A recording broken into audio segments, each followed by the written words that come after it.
Hello, and welcome to Red Rock Relationships, a podcast about communication. Let's unpack the relationships that we encounter in our daily lives and learn about what makes them tick. And now your host for Red Rock Relationships, Dr. James B. Stein.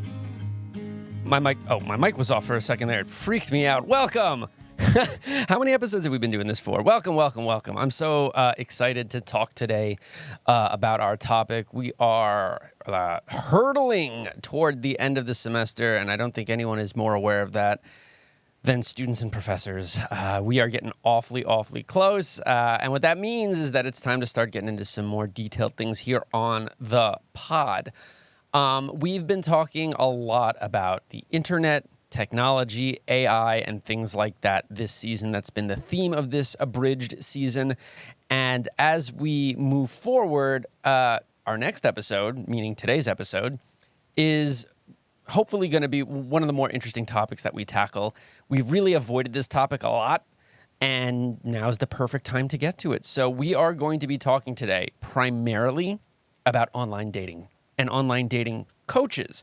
And to help me do that, we have a first-time guest to the pod, Dr. Doug Zytko. Doug, thank you so much for joining the pod. We really appreciate your time. Oh, thanks so much for having me. And I can definitely sympathize with the craziness at the end of a semester. Right. So listen, it's your first time. We like to do a quick little background, sort of like an elevator speech. So if you could maybe just tell folks who you are, what you're all about, your area of research, et cetera, et cetera. Sure, yeah. I'm Dr. Douglas Zytko. I'm an associate professor in the College of Innovation and Technology at University of Michigan-Flint, where I also serve as director of graduate studies. I've been researching online dating for over 10 years now. My first publications on online dating research came out in 2014. Initially, I was studying how people form impressions of others online and how they make decisions over who to meet face-to-face and if they consider those decisions to be good ones or not. And since then, I've traversed more into study of sexual violence and other types of harms in online dating and how we can design technology to mitigate them. Yeah, so wow, that's a stark shift in approach. Now, when you talk about violence in dating, I think one of the most important things, now I'm going to make an assumption here. You correct me if I'm wrong.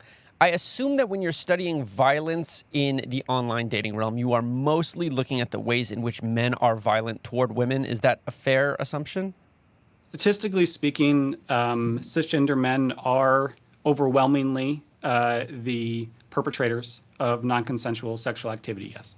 Okay, fair. Very, very political answer there. I like it. It's clear and it's concise. So one of the ways, colloquially, in my own, readings of the research and in my own, participation in various spaces like that, one of the things that I've noticed is that the normalization of this kind of violence is often perpetrated, although not necessarily explicitly perpetrated, by folks on the internet who we're going to refer to from here on moving forward as online dating coaches. Now, the concept of a dating coach per se has been around for a while. I think about books like The Game.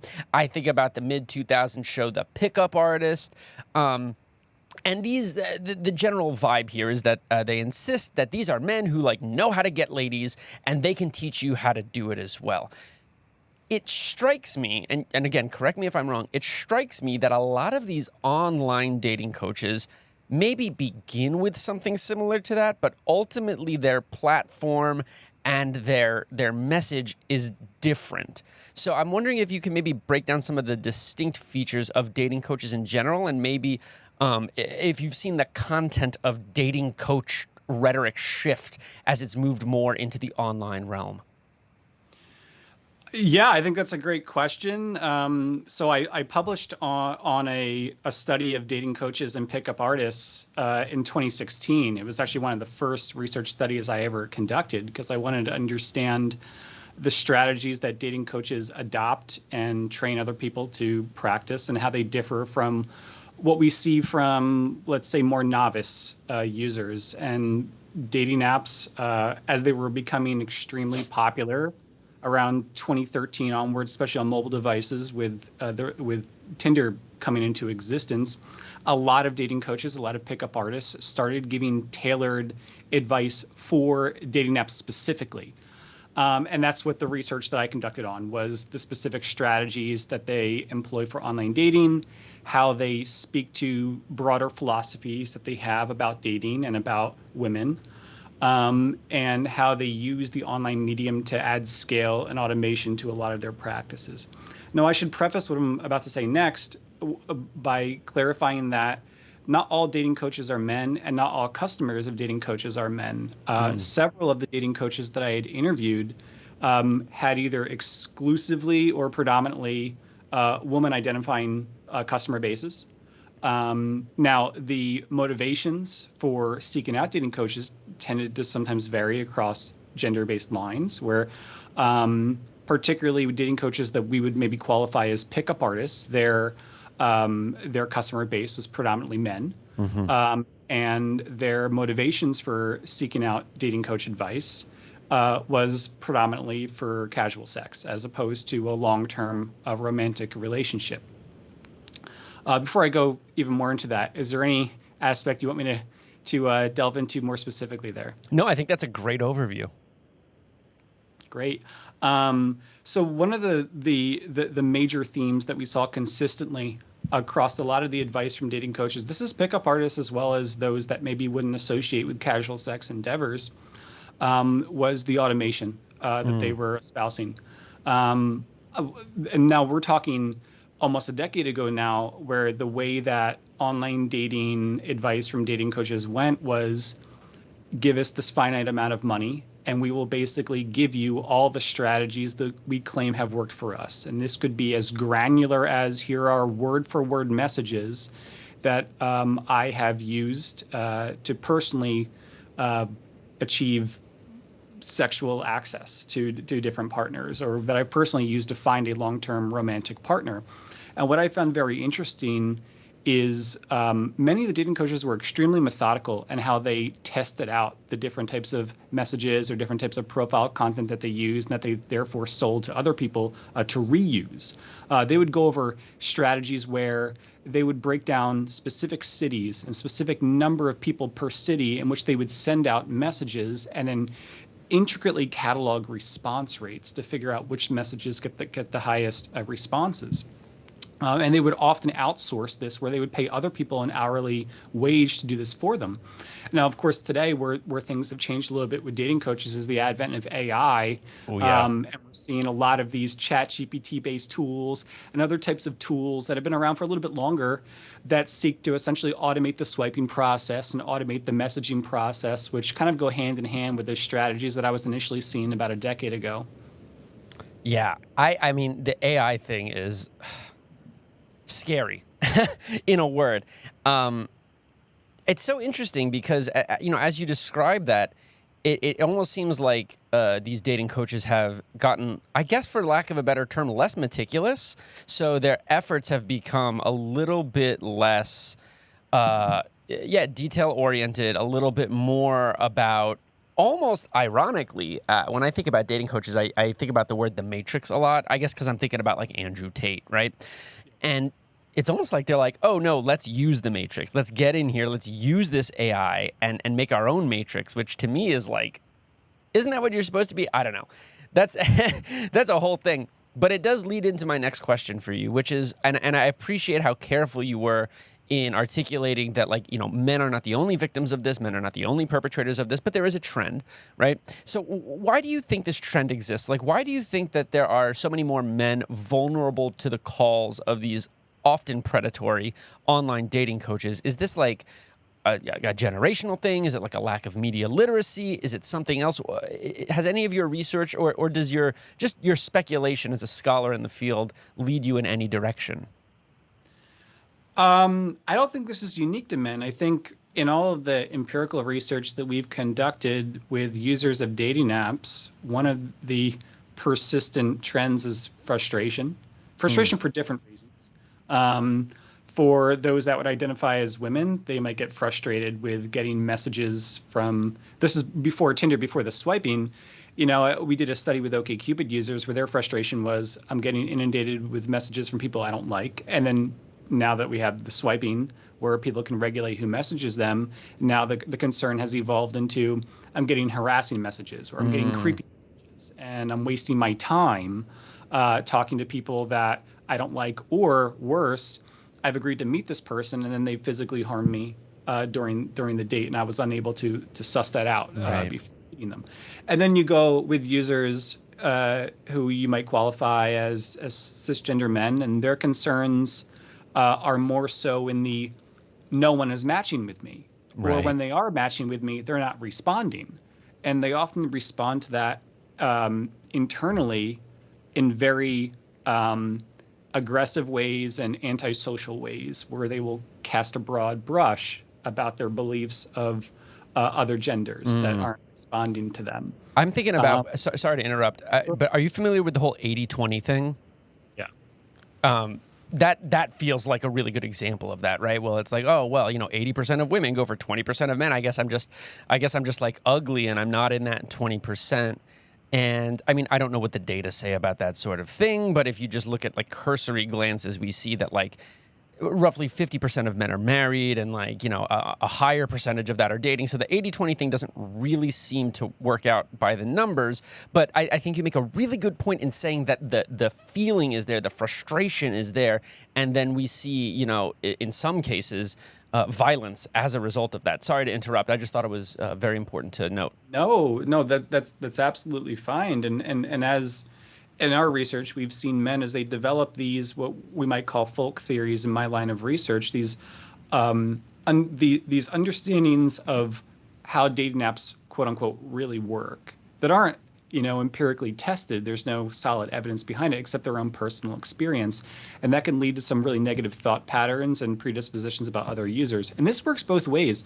We've had users who identify as women explain to us that they apologize to people who harass them because it is their understanding that apps like Tinder are for casual sex. And if they're there for other reasons, that it's acceptable for them to incur harassment because they're using the app for the wrong reason.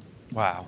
And then when you look to men where they're trying to collect any evidence of dating success or any evidence of what's going to yield dating success. So when I talk about sexual violence, I'm not talking about the classic man in the bushes jumps out, physically assaults someone. No.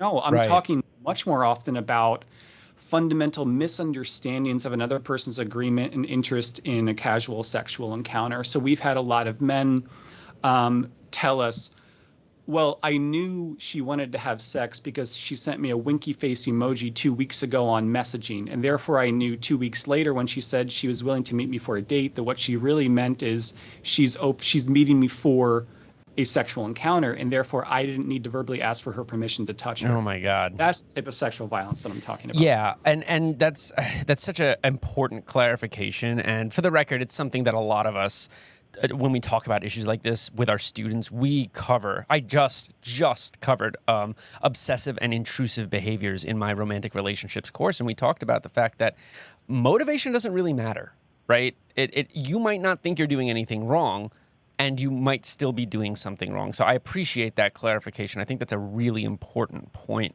And the ambiguity, especially with something like emoticons and nonverbal messages, plays a big role there. So yeah, really, really important point.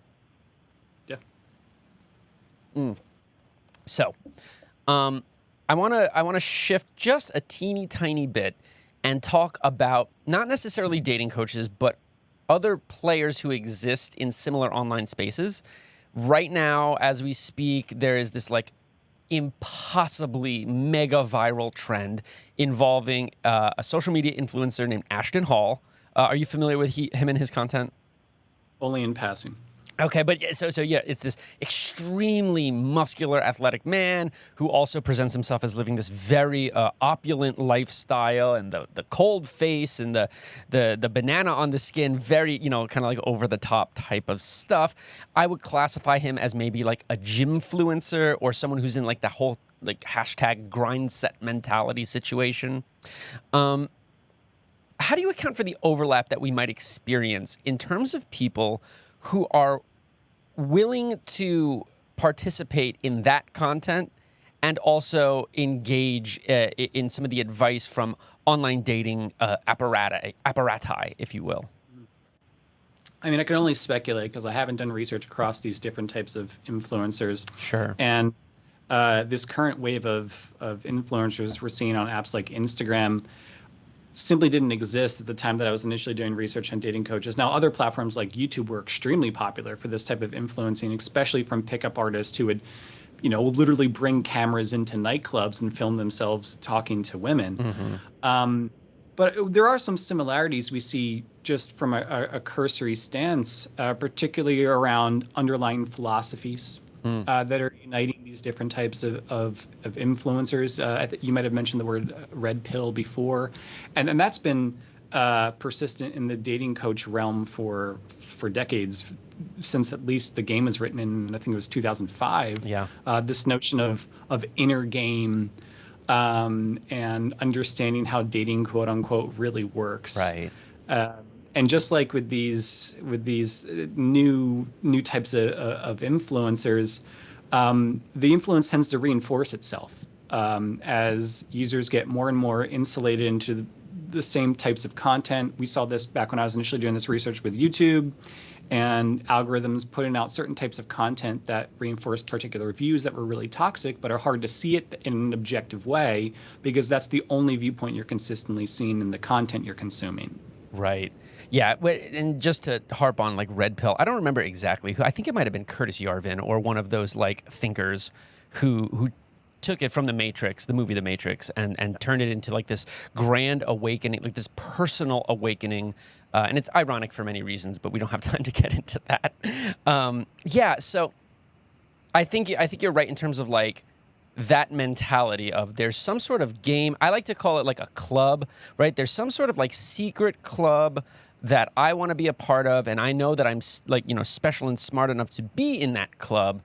And, oh, look, here's a bunch of other like-minded individuals. This must be the space that I'm looking for. I find it kind of ironic that the individuals most likely to like really get into this kind of stuff seem to be the individuals who have the least success in those areas, especially when it comes to issues of consent like you've been alluding to. These are people who might engage in sexual activity, but certainly less so in enthusiastically consensual activity. And so, this wasn't really part of the question list I gave you, but like, do you see any trends there in terms of the relationship between consuming that content and misunderstanding things like consent, or even having just a complete lack of sexual activity, which is a little bit more of like the black pill thing than it is the red pill thing? But I'm wondering what your thoughts are there. Oh, I mean, of course. I mean, when we were doing research with dating coaches and with more typical users simultaneously, you definitely see an aspirational streak to it, where those that are seeking out dating coach advice, whether it's for long-term relationships or for casual sex, it usually is because they are not having the success that they're looking for. And then what they see in these dating coaches isn't just an authority, but they're seeing an embodiment of the success that they want to have. Now, unfortunately, when they're receiving this dating coach content, especially from pickup artists, where oftentimes it's word for word written content, the people consuming the content don't understand the context around it and don't understand appropriate ways in which to reuse certain phrases, or don't understand appropriate ways to interact with a potential romantic partner when it goes off script, so to speak.